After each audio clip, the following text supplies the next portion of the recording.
Hello everyone, my name is Vincent Manguno and this is my my OB presentation. It's on my most stressful day, my stressful work day working in FedEx. Now the topic that I chose uh, for this OB presentation is stress.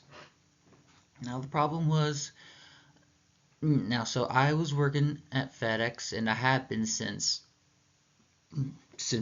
basically last year in December, which is when the peak season arrives, and that means I have to load tons of almost 10,000 packages a day, and we end up working pretty late, like 10 or sometimes 11. Now, during one day, one of my managers uh, forgot that one of the trailers that we were loading, truck trailers, truck trailers that we were loading had a flat tire.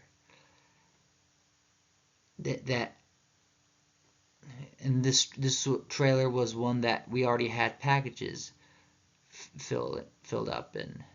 So what we ended up having to do is have some of us unload that truck of packages and load and rescan all of those in a different truck trailer. Now, the problem with that is that uh, my job scanning and loading packages is already very physically exerting, especially during the peak season. And I really did not need another couple hundred packages to scan that we had already done it before.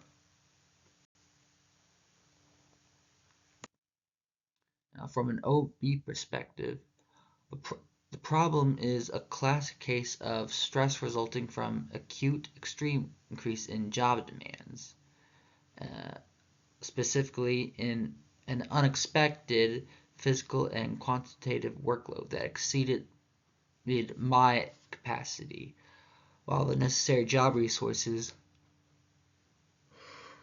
like process control and reliable supervision or support were temporarily insufficient or absent. This imbalance creates job strain, which is when stress, when stress is, which I have more, which means when I have more stress than I can handle, and leads to burnout and stress symptoms.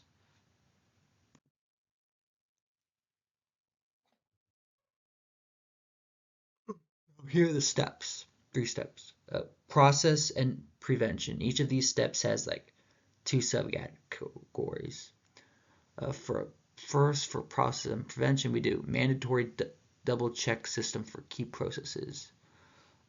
It would be to implement a simple two-person verification step for critical actions like trailer assignment or loading authorization, which would this would end up reducing the risk of single point of failure mistakes. Another part of it is the mistake recovery protocol, which is to create a defined protocol for major errors, like the one that I previously described earlier. This protocol would immediately trigger resource allocation to ensure a standardized and less chaotic response. Here it is: resource allocation and stress mitigation. Uh, would be to First part is to establish a surge pay or compensation mechanism. Implement a policy that automatically grants a premium pay rate for all work hours worked during an officially recognized mistake recovery period. This addresses distributive justice and acts as a motivational job resource. And part 2 of that is to increase supervisory communication and support. The manager should immediately and publicly acknowledge the mistake and the effects that it has on our work. This would include emotional support and instrumental support. And training and accountability.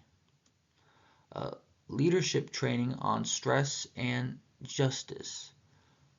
Train managers on the basics of the JDR model and organizational justice, emphasizing the tangible costs of unnecessary demands and the importance of fair recovery procedures.